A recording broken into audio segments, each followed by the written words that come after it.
Pasnya.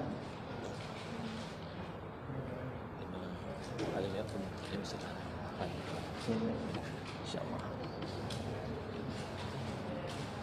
Astaghfirullahalazim allazi la ilaha illa huwal hayyul qayyum wa atubu ilaih. Astaghfirullahalazim allazi la ilaha illa huwal hayyul qayyum wa atubu ilaih. Astaghfirullahalazim allazi la ilaha illa huwal hayyul qayyum wa atubu ilaih. Assalamualaikum warahmatullahi wabarakatuh.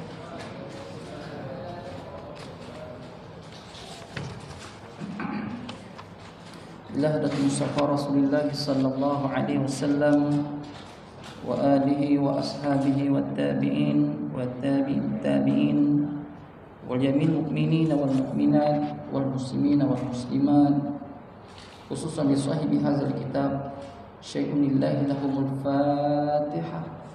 A'udzu billahi minasy syaithanir rajim. Bismillahirrahmanirrahim. Alhamdulillahi rabbil alamin. Arrahmanir rahim. Maliki yaumiddin. Iyyaka na'budu wa iyyaka nasta'in. Ihdinas siratal mustaqim.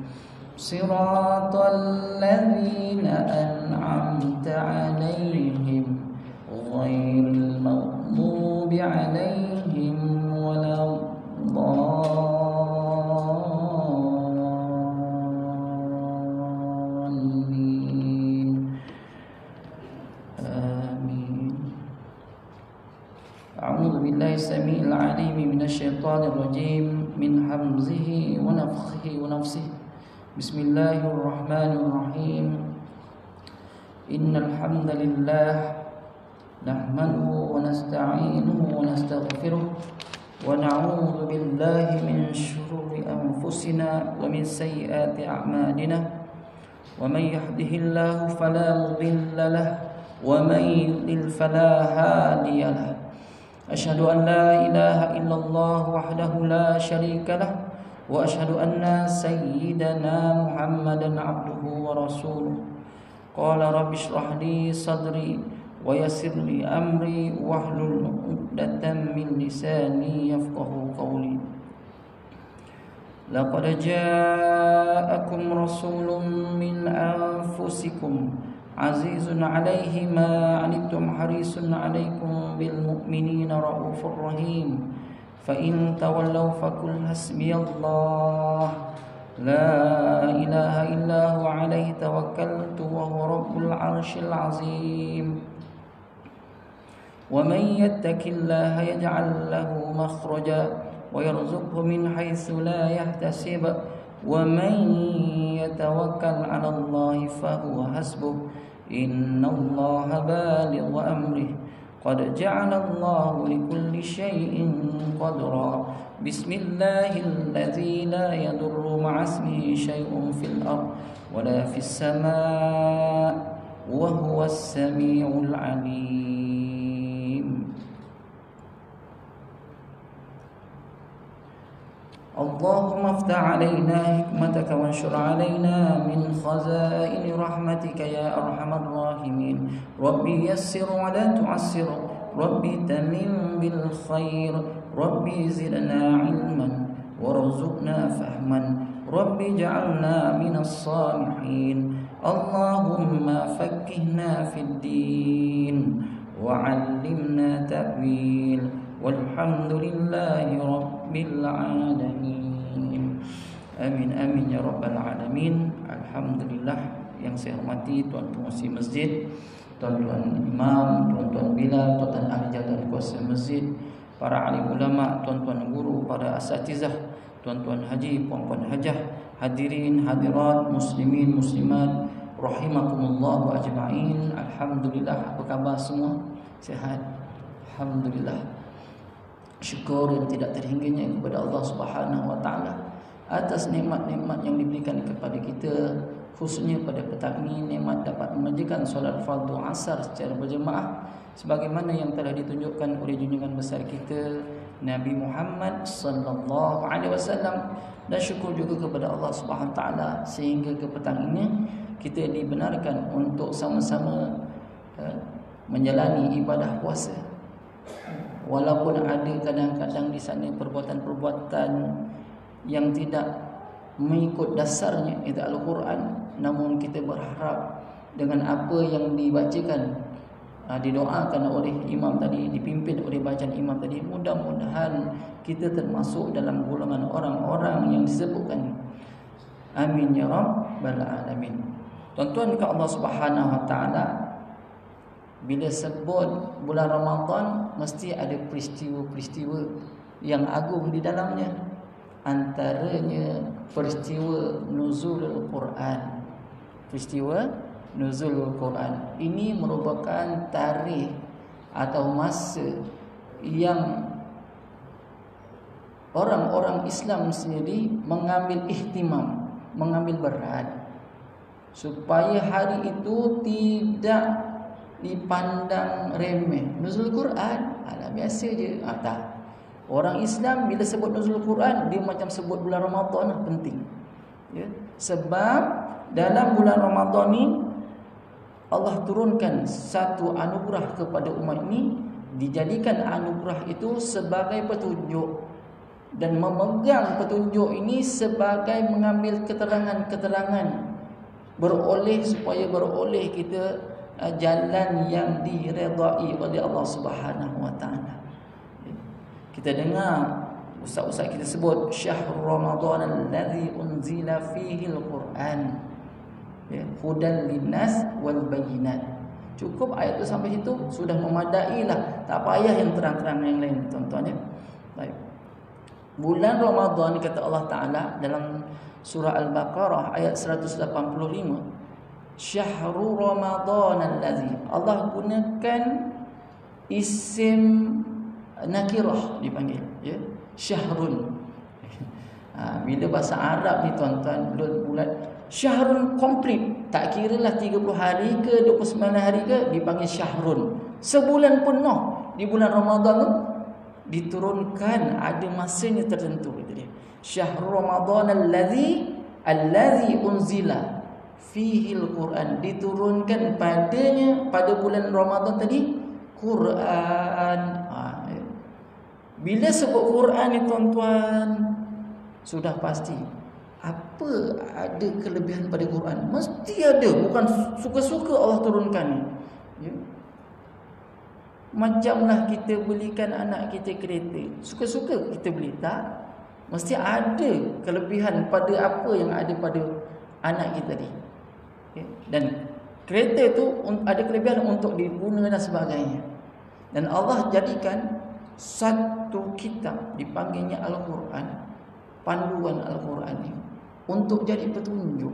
Dia tak kira lah petunjuk orang Islam ke, orang mukmin ke, orang kafir, tak kira.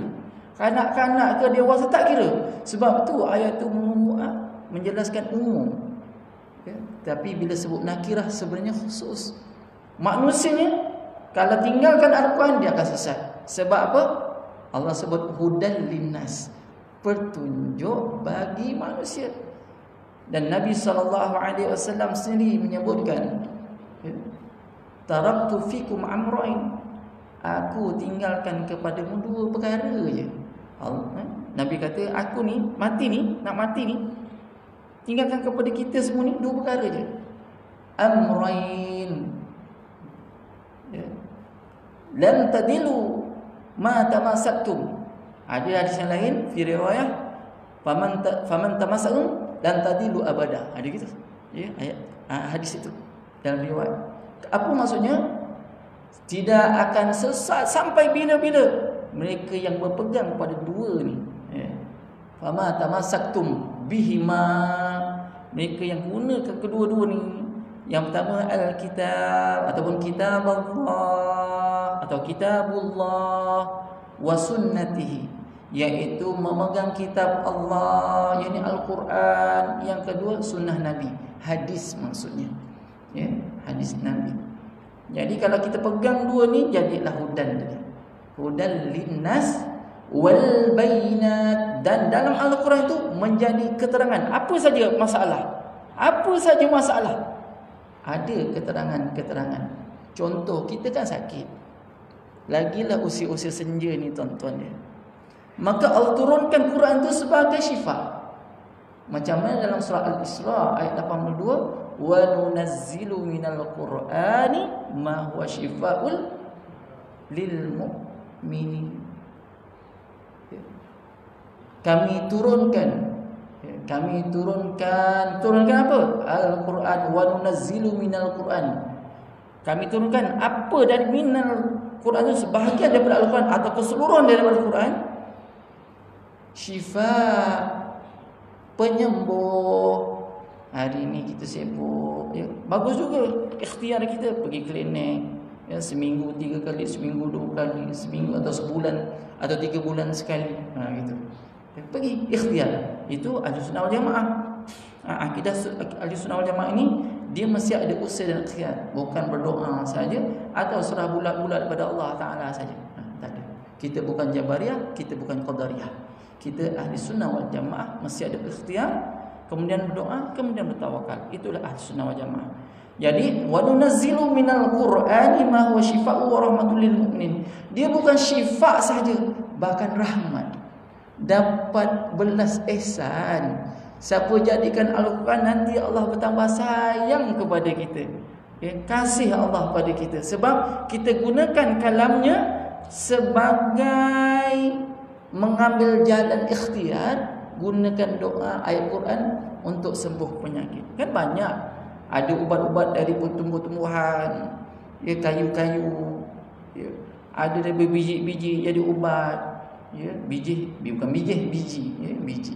Habbatus sauda, bijiran hitam. Maka kita boleh gunakan itu, boleh. Tetapi nak cerita pentingnya, ya, bila Nabi kata siapa tak pegang dua ni, maka dia akan sesat. Tuan-tuan carilah jalan apa pun untuk selesaikan masalah anak degil, Ustaz. Anak saya tak dengar kata, anak saya hisap dada, anak saya hisap ni, hisap itu. Ya, cakap dengan mak ayah tak ada sedikit pun. Lapis-lapis terus dia tomah kita. Macam ni kita ni orang bukan dalam keluarga dia sendiri. Gitu. Ada juga guna Quran. Ya. Tuan-tuan nanti malam balik, tengok anak kita ni jenis yang nakal-nakal ni tuan-tuan. Lagi jauh je tuan-tuan. Bacakan surah Inna anzalnahu fi lailatul qadr. Cik ni mohon pada ya Allah, dengan berkat aku baca surah Inna anzalna ni ya Allah, aku serah pada Engkau ya Allah, untuk jadikan anak aku ni orang yang beradab. Cukup, ya, beradab je. Tak kira adab dengan siapa pun. Hadap dengan binatang, dengan apa, semua beradab. Hatta manusia lebih-lebih lagi. Lagi apa? Lagi lebih. Itu beradab. Gunakan Al-Quran. Ada kadang-kadang jenis orang kita nak marah, kan kita kadang keluar melontarkan perkataan-perkataan yang qauli zur dipanggil dalam masyarakat. Perkataan-perkataan yang cemar-cemar, yang hodoh-hodoh, yang tak molek, tak cantik, tak bahagia didengar. Kita lontarkan pada anak kita. Jadi anak kita makin teruk. Bukan kenapa? Kerana perkataan kita sendiri. Ya. Kita lontar, apalah kau ni, ya. Disebutnya anjailah dan sebagainya, ayamlah, itulah, ya, ketot, sengetot, ya. Ada je. Panggil anak-anak dengan bahasa-bahasa yang tak sepatutnya, yang tidak beradab. Maka ada sebahagian ulama kata, sebut ni, Masya Allah, la haula wala quwata illa billah. Gitu. Ya. Kalau anak-anak jenis degil, adik-adik jenis degil, mak-mak jenis degil, suami-suami jenis degil ni, bacakan Masya Allah, la haula wala quwata illa billah. Ya, ini antara amalan-amalan para habaib yang mengajarkan kita. Kalau ada anak-anak macam ni, kadang-kadang dia sebab Allahumma yahdik, mudah-mudahan Allah berikan kau hidayah, begitu. Allahumma yahdik, semoga Allah Taala berikan kau hidayah wahai anak. Ada lagi masya-Allah, la haula wala quwata illa. Ada juga kita amalkan seperti mana orang yang baru menerima anak. Kan apabila seorang anak itu lahir je, sunat diazankan di sebelah kanan, diiqamahkan sebelah kiri. Degil-degil tuan-tuan, azankan dia tuan-tuan. Lari-lari syaitan yang ada pada dia. Macam mana larinya syaitan bila dengar azan, terkencit-kencit, terkentut-kentut dia. Ya, mudah-mudahan anak kita itu semakin baik. Itu antara. Kita pun tak terfikir, kemudian kita bacakan suratul Ikhlas sebelah kanannya, inna anzalna sebelah kirinya. Ya, mohon pada Allah, ya Allah, mohon pelihara anakku ini, ya Allah. Sesungguhnya aku tak mampu nak pelihara sampai matinya, tapi Engkau jualah yang dapat memelihara anakku, ya Allah. Buatkan kepada orang lain juga tuan-tuan. Ya. Agak-agak jenis-jenis yang samsing-samsing tuan-tuan, ya. Azankan aja. Ya. Sedangkan api pun boleh mati dengan azan. Ya. Kebakaran berlaku tuan-tuan. Ya. Bila berlaku kebakaran, azan sunatnya. Hukumnya sunat azankan. Itu antara apabila kamu nampak ada kebakaran di satu tempat, azankan. Itu sunnah Nabi pesan. Ya. Azankan. Sebab makhluk-makhluk Allah ni bila kedengaran takbir, ini azan atau sebagainya yang disebut kalimat Allahu Akbar ni, ada kegerunan yang ada dalam setiap makhluk Allah Ta'ala. Dalam gerun, hatta singa dan sebagainya. Ada sahabat tu datang pergi satu tempat nak pergi berdakwah, tiba datang makhluk Allah, dia cakap dulu, wahai makhluk Allah, engkau makhluk, aku makhluk. Ya. Sesungguhnya aku nak tunaikan tanggungjawab sebagai orang Islam yang berdakwah kepada satu negeri ke satu negeri ini. Sahabat Nabi. Kemudian sahabat pun dia azan Allahu Akbar, Allah. Kedengaran takbir itu terus lari. Berhijrah. Begitu tuan-tuan. Kita kegunaan kita tak pandai nak guna. Kadang-kadang penyalahgunaan itu sering berlaku. Baik. Berbalik kepada nuzul Quran, hari yang hebat ni, malam yang hebat. Apa yang dimasukkan dengan nuzul Quran? Tanya dulu. Nuzul Al-Quran bermakna atau bermaksud penurunan Al-Quran kepada Nabi Muhammad sallallahu alaihi wasallam sebagai nabi Allah yang terakhir dengan cara-cara tertentu. Ya, untuk Nabi Muhammad diturunkan Al-Quran dengan berbagai-bagai cara. Tak sepertinya Nabi Allah Musa sekaligus, ya.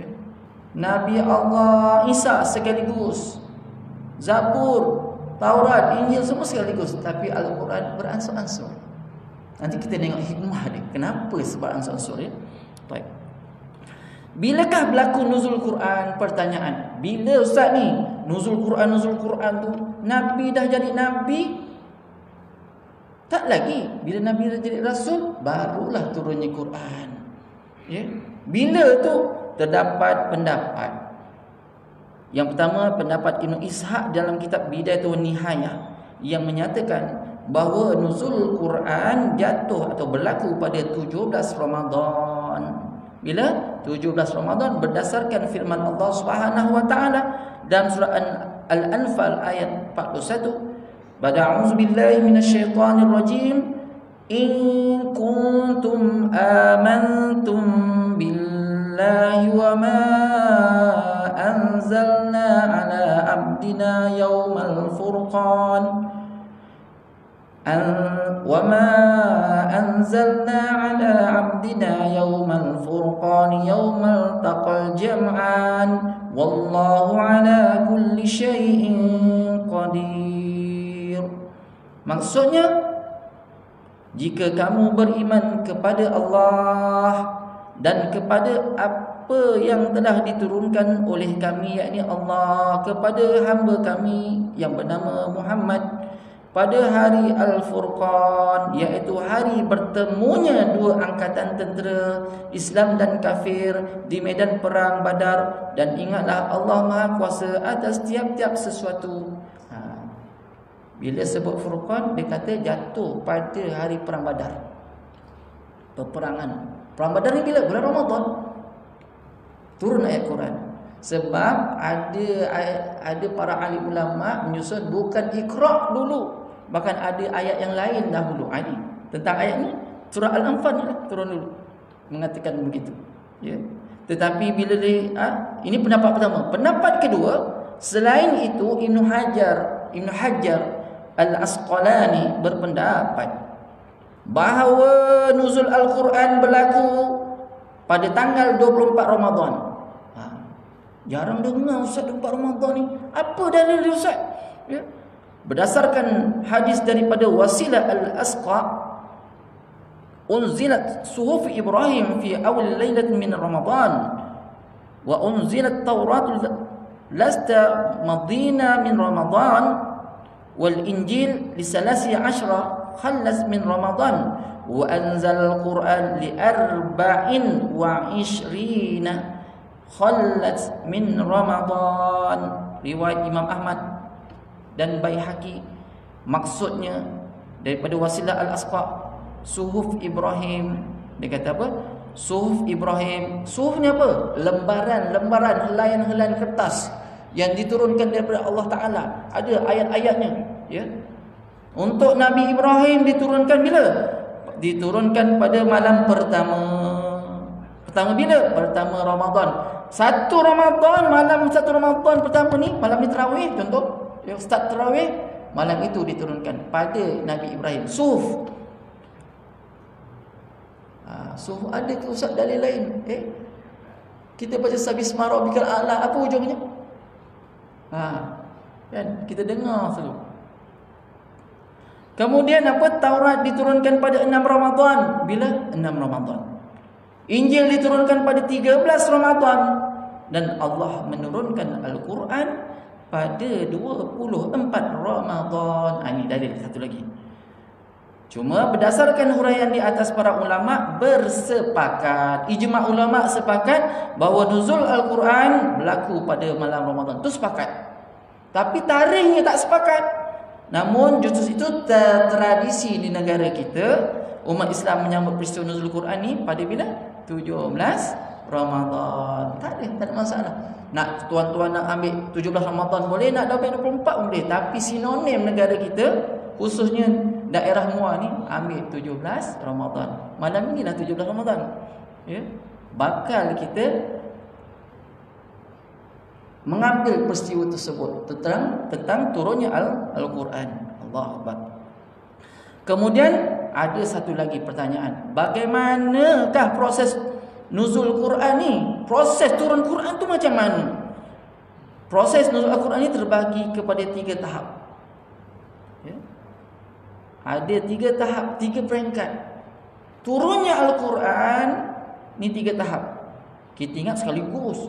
Ya, sabar dulu. Yang pertama, tahap pertama ni Al-Quran diturunkan sekaligus di Lauh Mahfuz. Daripada Allah turunkan sekaligus dalam Lauh Mahfuz. Ya. Berdasarkan firman Allah Subhanahu wa taala dalam surah Al-Buruj ayat 21 hingga ayat 22. Bal huwa Qur'anun Majid fi lauhin mahfuz. Maksudnya sedang Allah dari belakang mereka melingkungi mereka dengan kekuasaannya. Sebenarnya apa yang engkau sampaikan kepada mereka bukanlah syair atau sihir, bahkan ialah Al-Quran yang tinggi kemuliaannya. Gitu. Jadi Quran Majid itu diturunkan pertama sekali dekat mana? Lauh Mahfuz. Dalilnya surah Al-Buruj ayat 21-22. Ya. Bahkan dia itu Al-Quran, Quran yang Majid. Majid ni apa? Terpuji. Ya. Fi lauhi mahfuz, selepuk turun pada Lauh Mahfuz. Gitu. Lauh Mahfuz dikenali sebagai kitabin maknun. Kitabin maknun. Ini disebut dalam Al-Quran. Ini bermakna Al-Quran terpelihara daripada kebatilan. Begitu juga terpelihara daripada perubahan dan pergantian, serta terpelihara daripada syaitan yang suka mencuri pendengaran secara sembunyi-sembunyi. Syaitan dulu sebelum turunnya surah Fatihah, tuan-tuan, atau ada setengah riwayat kata sebelum hadirnya Nabi Muhammad ni, maka syaitan ni berjaya curi dengar apa yang Allah rancang ke atas tu. Syaitan suka curi apa berlaku pada orang ni. Sebab tu ramai jadi tok bomoh di kalangan syaitan ni. Dia pergi ajarkan pada seorang, jadi seorang penenung tilik, jadi tok bomoh, sehingga kan orang pun percaya. Bila percaya, yakin, habis. Ya, sesungguhnya orang ini tidak akan cium bau syurganya. Allahu Akbar. Itu bahaya. Baik. Kemudian secara umum Lauh Mahfuz merupakan sebagai sebuah tempat yang menyimpan segala sesuatu yang berkaitan. Apa saja yang berlaku di permukaan bumi semua tercatat di Lauh Mahfuz. Lauh ialah dipanggil papan ataupun jenis batu. Mahfuz tempat yang terpelihara. Siapa yang namanya mahfuz? Namanya orang yang terpelihara. Gitu. Ya, itu mahfuz. Kan saudara kita ada yang nama mahfuz. Ya. Jadinya Allah pelihara tempat itu daripada sebarang yang boleh dicuri-curi. Dulu boleh, ya, sekarang dah tak boleh.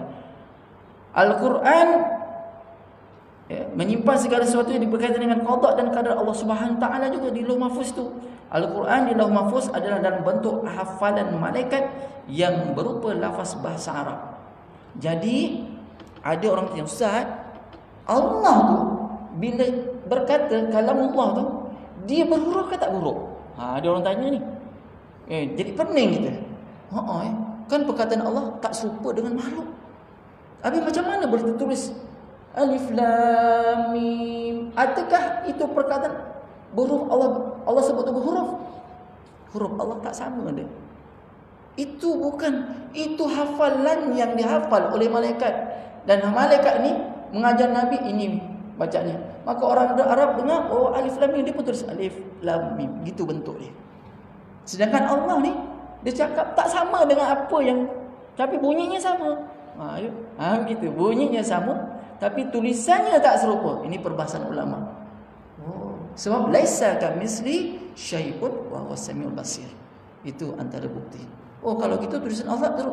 Kalau kita kata ini huruf yang Allah lontarkan, ini perkataan Allah ni tulisan. Sedangkan Allah kata laisa. Gitu. Balik akidah kita balik. Sebab itu orang-orang muda hari ini jaga Allah bertempat. Dahsyat tu. Tu mujassimah lah. Allah bertangan, tapi tangan Allah sebelah kiri double 2. Sampai tahap itu. Sebab dia menjisimkan Allah Ta'ala. Kalau kita hari ini menghurufkan huruf, sama dengan mujassimah, sama je. Sedangkan akidah Ahlussunnah wal Jamaah kata Allah sebut tidak berhuruf. Tiba-tiba datang malaikat menghafal keseluruhan kalam Allah, letak ke Lauh Mahfuz, turun bawa satu-satu, diajarkan oleh malaikat Jibril. Itu perbahasannya banyak lagi tuan-tuannya tentang nuzul Quran. Sebab itu kita tak sampai situ tahap kita untuk memikirkan, membahaskan. Kita masih lagi bertaklid. Kata Imam Ahmad bin Hanbal, orang-orang yang tidak berilmu wajib bertaklid. Kita lah. Taklid dengan siapa? Ni. Antaranya 4 orang yang utama tentang fiqahnya, 2 orang yang utama tentang tasawuf atau akidahnya. Tak akidah, tasawuf, akidah tasawuf lebih kurang hampir sama, tapi kita lebih kepada Abu Hasan Al-Maturidi, Abu Mansur Al-Maturidi, Asy'ari dan Maturidi itu adalah pandangan yang dipegang oleh ajwadul atau azamun nas, manusia yang ramai berpegang dengan pandangan mereka. Sehingga ulama-ulama tersuhur, tak kiralah apa. Sehingga kata Syekh Ramadan Al-Buti, dia kata ramai hari ini menolak mazhab, sedangkan dalam masa sama dia mencipta mazhab, maka dia orang yang tidak berilmu. Sebab itu wajib kita bertaklid, kata dia. Kata Syekh Ramadan Al-Buti Asy-Syahid, iaitu mati terkorban ketika peperangan di Syria yang lepas. Jadi beliau berkata kita ni bukan orang yang berilmu. Itu ulama besar tu cakap. Syekh Ramadan Al-Buti dia kata kita ni bukan jenis orang berilmu. Dahsyat, tak ada. Sikit sangat kalau ada pun. Itu pun dah cakap kita ikut Quran hadis je. Habis tuan-tuan. Tak payah pegang ulama, tak payah. Kita boleh olah, boleh faham sendiri. Ingat senang tuan-tuan nak faham Al-Quran. Bila turun ayat Quran, tentang turun Quran aja kita dah. Bila turun Quran ni ayat macam mana? Kita dah berbelah bagi dah. Yang kedua, peringkat tahap kedua ni turun Quran, langit kedua. Pada tahap ini Al-Quran diturunkan sekaligus dari Lauh Mahfuz ke Baitul Izzah. Yang ini tingkat langit yang pertama di bawah atau langit dunia yang berdasarkan firman Allah Ta'ala, Syahr Ramadan allazi unzil fil Quran. Sebagaimana yang saya bacakan ayat tadi, ayat 185, beberapa hari yang ditentukan ialah bulan Ramadan bertahap. Maksudnya turunnya Al-Quran ini bertahap sekitar 23 tahun ketika Nabi Muhammad SAW diangkat sebagai Nabi dan Rasul. Sehingga beliau wafat, hal itu terjadi di Mekah selama 12 tahun 5 bulan 13 hari. Turun Al-Quran di Mekah lamanya bila? 12 tahun 5 bulan 13 hari. Begitu juga di Madinah, turun dalam tempoh masa 9 tahun 9 bulan 9 hari. Berdetail ulama ambil tuan-tuan ya. Turun Al-Quran, oh kalau gabungkan 23 tahun keseluruhannya. Peringkat ini berdasarkan firman Allah Ta'ala, wa qala allazina kafaru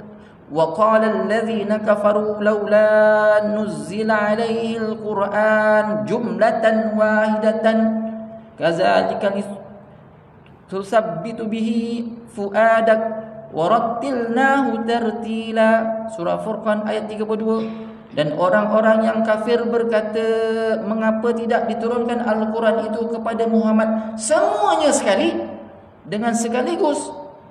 Ini orang kafir tanya, kenapa tak turun macam Nabi-Nabi dulu lah sekaligus ya? Allah jawab sendiri ya, Al-Quran diturunkan dengan secara beransur-ansur. Kazalika tusabbit bihi fuadak, itu kerana kami hendak menetapkan hatimu wahai Muhammad dengannya, dan kami nyatakan bacaannya kepadamu dengan teratur satu persatu. Allah ajarkan Nabi ni terima satu ayat satu persatu, disebut warattilnahu tartila. Dalam pandangan Imam Nawawi, Imam Suyuti, dia kata apa? Tartila ni dengan cara bertajwid satu persatu. Untung kita tuan-tuan, taklah kita baca sembrono je macam baca kitab Taurat, baca ngangguk-ngangguk kepala ya. Tapi kita baca dengan tartil. Tartil ni membawa maksud bertajwid. Apa itu tajwid? Iaitu mengikut dasar yang betul dan tepat dengan cara sebutan-sebutan yang diajarkan oleh Nabi. Gitu. Kita jangan baca semua. Semalam keluar satu ya, cemuhan. Ada orang Indonesia tu dia baca Al-Quran di depan secara maya, di depan seorang syekh. Syekh ni orang. Ya, dia dengar kita yang baca tu Al-Quran dengan berlagu. Pada kita kan berlagu okey, tak ada masalah. Bayati ke, nahwan ke, hijaz ke, tak kisah bagi kita. Tapi ulama syekh ni kata, aku nak kau baca seperti Nabi baca. Tak kiralah 7 kaedah ke, 1 kaedah. Yang penting ikut qiraat, kata dia. Habis selama ni kita baca dengan bayati tak ikut qiraat kan? Persoalannya. Aku tak nak kau baca macam ni. Salah ni. Kalau ikut qiraat ni ditolak, kata dia. Baca dengan berlagu. Padahal Nabi suruh baca dengan berlagu kan? Tapi berlagu yang macam mana? Ni berlagu jenis orang yang seperti orang Nasara menangis-nangis. Gitu. Ya. Atau beralunan, ada belakangnya panjang-panjang, betul. Contoh alhamdulillahi rabbil alamin. Tak nak itu. Nak baca straight. Macam Nabi baca Fatihah dalam Al-Quran. Baca dalam sembahyang. Ada setengah pandangan. Ustaz Abdul Samad baru yang lepas nyatakan apa? Nabi suka baca surah Fatihah lagu jiharkah. Pernah dengar lagu jiharkah? Nanti balik tulis surah Fatihah lagu jiharkah. Ada anak-anak Indonesia, orang Malaysia apa semua, dan imam-imam di Malaysia banyak lagu jiharkah ni. Saya tak pandai nak lagukan ya. Tak biasa lagu jiharkah ni. Maklumlah kita bukan orang qari ya. Nak pandai kita baca jenis tegak-tegak aja. Ya. Namun syekh tu kata amat menduka citakan kalau awak bawalah bacaan ini dalam sembahyang begini, awak sibukkan dengan alunannya, tajwidnya tak ada. Sedangkan warattilnahu tartila atau warattil Qur'ana tartila, ada perkataan gitu. Ya. Jadi kena baca dengan bertajwid. Baik. Jadi malu ya.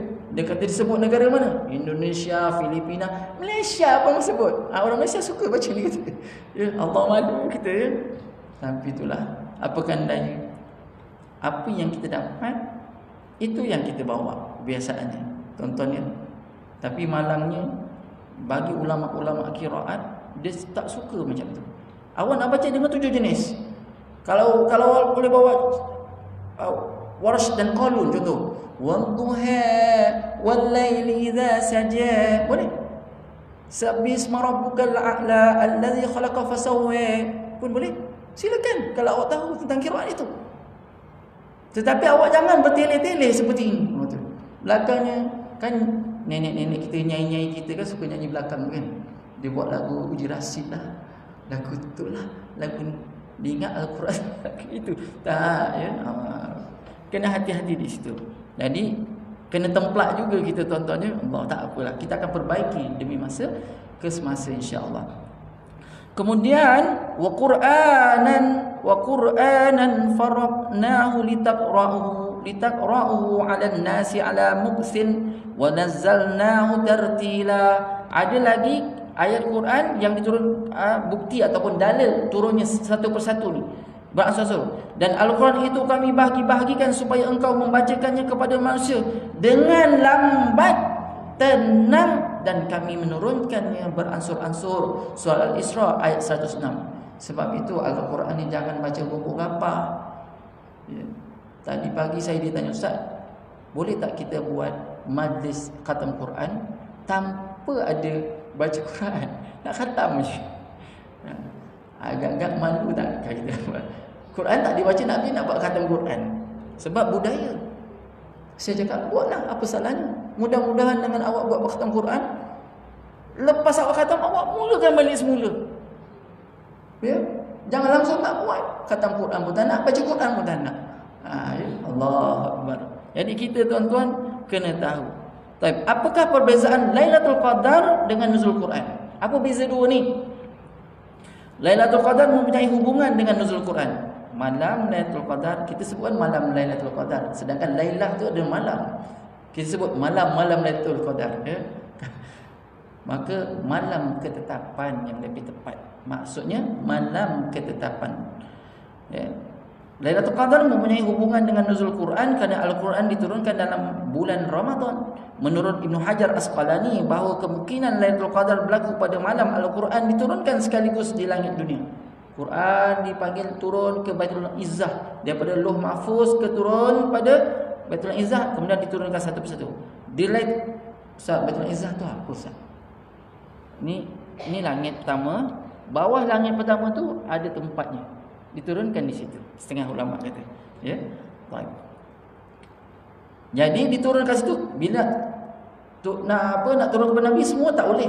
Nabi malaikat Jibril diperintahkan untuk turunkan ikut kesesuaian masa.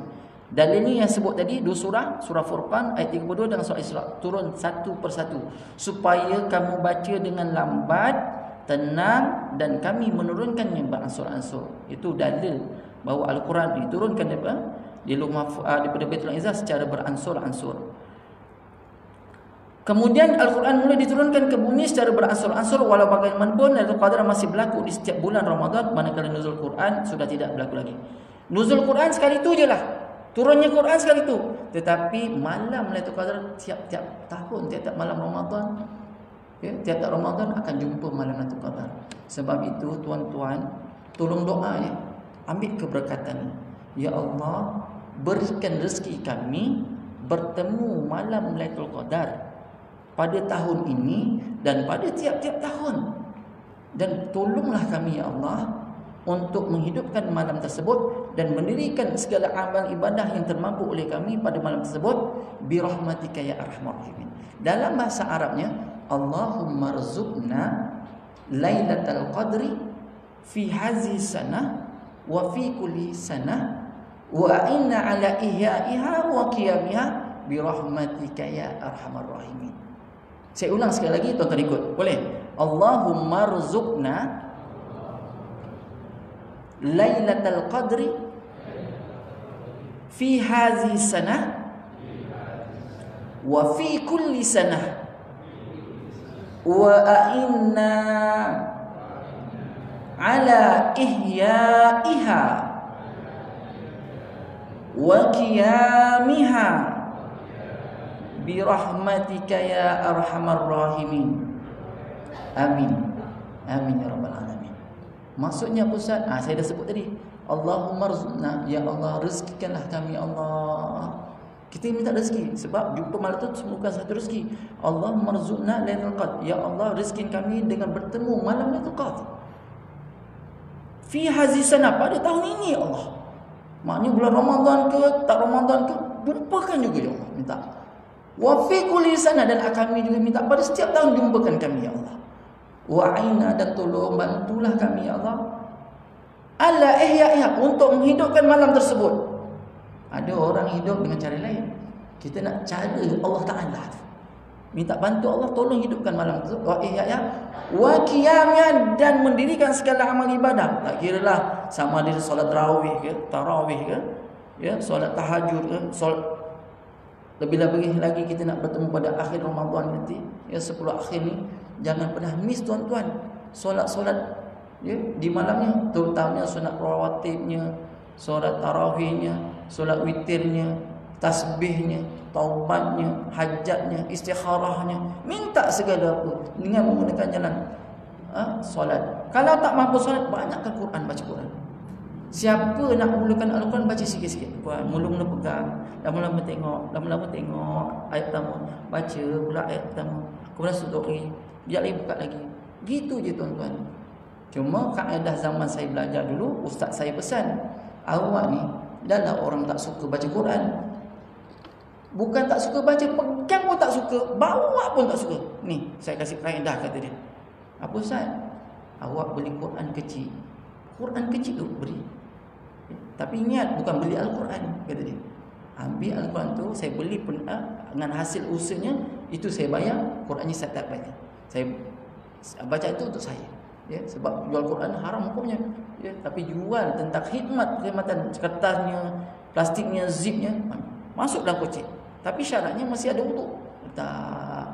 Lama-lama kita akan rasa malu, kata dia. Takkan bawa aja. Lama-lama pegang. Takkan pegang aja. Lama-lama malu, buka pula. Lama-lama buka aja, tutup, buka, tak nengok. Buka, tengok pula satu. Tengok tengah. Tengok aja. Lama-lama, takkan buka gitu aja. Tahunya keluar falak nas. Tak apalah. Tengok tu pun tak apa. Lama-lama dia akan ada perasaan malu sendiri, barulah berusaha untuk belajar Al-Quran. Ramai orang bermula pegang Al-Quran, lama-lama dia ambil Iqra, ambil Muqaddam, malu. Ini cara kaedah untuk melazimkan supaya ada hadir Al-Quran tu dalam hidup kita. Kita apa yang bawa? Ni kita bawa sana. Kocek sana, kocek sini. Nak masuk tandas pun masuk duduk bawah. Dia nak mandi, siap tengok, apa ad hari ni, apa Shopee jual apa pula hari ni, TikTok jual apa pula. Tuan-tuan jaga baik-baik. Dia bukan cakap para ustaz pun sama. Para ustaz-ustaz, orang-orang alim sama. Lupa pun tadi. Tengok, bawa. Dalam tandas tengok, Allah pelik tuan-tuan yang hari ni. Gelombang. Jadi jadikan gelombang itu bermula dengan Al-Quran pula. Sebab hari ni orang dah mula meninggalkan Al-Quran sebab adanya gadget. Tolong tuan-tuan jaga gadget kita ni, jangan sampai jadi fitnah pada kita akhir nanti. Ya tuan-tuan, Allah SWT, sebelum tutup, saya nak bawakan satu hadis daripada Nabi SAW. Khamsun yuftirna siyam, al-kazibu wal-ghaibatu wal-namimatu wal-yaminu al-kazibu wal-nazaru bisyahwatin. Rahul Azdi, da'ifun al-Iraqi. Riwayat ini dhaif, statusnya dhaif, tapi riwayat ini dipanggil Rahul Azdi. Nabi SAW sabda berkenaan dengan sepanjang kita bulan Ramadan ni, khamsun yuftirna siyam, 5 perkara yang boleh membatalkan puasa. Dengar baik-baik. Ya. Di sini membatalkan puasa, ulama bahas membatalkan pahala puasa. Kadang-kadang dengan puasa-puasa pun boleh jadi batal. Asalnya batal puasa saja 5 perkara ni. Dikira orang itu terbatal dan kira berbuka dah dia. Dia tak dikira orang yang berpuasa, dikira orang yang berbuka dah. Siapa yang pertama? Pertama, orang yang al-kazibu atau al-kazbu atau al-kazibu. Orang yang suka cakap bohong. Orang yang suka cakap bohong dikira batal puasa dia. Tuan-tuan. Yang kedua, wal ghibatu, iaitu orang yang suka mengumpat orang. Mengumpat. Tapi kalau yang dengar, yang dengar ni sama. Innal mustami'i syarikul qail wa huwa adl muqtabaini, kata Nabi SAW dalam ajid makhrajus ba'di. Bahawasanya orang yang mendengar itu, mendengar orang yang mengumpat itu mengikuti geng, dia join bagi orang yang berkata. Dan bahawasanya orang yang mendengar akan orang yang mengumpat itu salah satu daripada dua orang yang mengumpat. Jadi yang dengar pun turut mengumpat juga. Walaupun dia tak mengumpat mulanya, tapi dengan dengar je dia dikira orang yang join mengumpat. Ya. Yang ketiga, wan namimatu, iaitu mengadu-ngadu orang. Mengadu-ngadu orang ni apa Ustaz? Dipanggil mengadu domba, tahu? Melaga-lagakan orang. Pergi kat kedai orang ni, cakap orang kuih tak sedap. Pergi orang sini, kedai tak sedap. Entah dia buat apa. Mungkin awak kena santau dengan dia, awak kena santau dengan dia. Habis. Ini laga-laga orang. Jadi orang yang ni dikira tak berpuasa. Yang keempat, wal yaminul kazib, iaitu bersumpah dusta. Bersumpah dusta, contohlah pejabat agama datang, yang kita nampak kat kedai tu ada orang makan. Bila cik nampak tak kalau sejak orang makan apa, curi-curi makan? Tak nampak. Betul cik, saya nampak. Sumpah. Gitu. Sumpah dusta, kira batal dah. Ya? Ayah tanya mak, anak puasa tak? Kata mak, puasa. Sebab takut anak kena bantai bulan puasa. Rupanya mak sekongkol sama. Mak cakap puasa, nak selamatkan anak daripada kena sebat si ayahnya. Ayahnya ni kira batal puasa. Ya, dia panggil bersumpah. Yang kelima, wan nazaru bi syahwatin, memandang perempuan dengan syahwat, dengan keinginan, walaupun isterinya sendiri, apatah lagi perempuan yang halal bagi dia. Dia tengok pantang, tengok perempuan, mendelik mata dia, bulat, ya, macam teropong bulatnya. Ya. Ni tolong jaga kaum-kaum hawa. Begitu perempuan tengok lelaki pantang yang sado-sado sidai kain. Gitu. Tolong jaga baik-baik ibu-ibu, ya, ayah-ayah termasuk yang bercakap ini, tolong menjaga pandangan, jangan sampai ada dalam keadaan bersyahwat. Maksudnya keinginan yang membara. Jadi cukuplah pada petang ini perkongsian kita, mudah-mudahan beroleh manfaat dunia akhirat kita. Saya doakan tuan-tuan bertemu sehingga akhir nanti, dan akan dapat Ramadan akan datang juga, secara yang Allah Ta'ala ampunkan kita, dapat segala pahalanya dan dijauhkan daripada apa yang disebut oleh Nabi tentang perkara-perkara yang dikira batal tadi. Ya, amin ya rabbal alamin. Mudah-mudahan dengan berkat kita berada dalam bulan Ramadan ini, Allah angkat darjat kita di sisinya dan jadikan kita orang yang masuk dalam syurga Ar-Rayyan yang sebagaimana disebutkan oleh Nabi sallallahu alaihi wasallam. Amin ya rabbal alamin. Aku qauli hadza wastaghfirullah li wa lakum. Mohon maaf seandainya terkasar bahasa, terlanjur bicara. Aku sekali lagi saya mohon maaf daripada hujung rambut sampai hujung kaki. Mudah-mudahan Allah terima puasa kita, ya, sebelum ini akan datang dan sebelum-sebelum ini juga, dan ketika ini. Amin ya rabbal alamin. Sama-sama tutup dengan tasbih kafarah dan surat al-As. Subhanakallahumma wa bihamdika asyhadu an la ilaha illa anta astaghfiruka wa atubu ilaik. Bismillahirrahmanirrahim. Wal 'asr innal insana lafi khusr illa allazina amanu wa 'amilus solihat wa tawasaw bil haqq wa tawasaw bis sabr. Shadaqallahul azim. Wabillahi taufiq wal hidayah. Wassalamualaikum warahmatullahi wabarakatuh. Wallahu a'lam bissawab. Wa ma'assalam.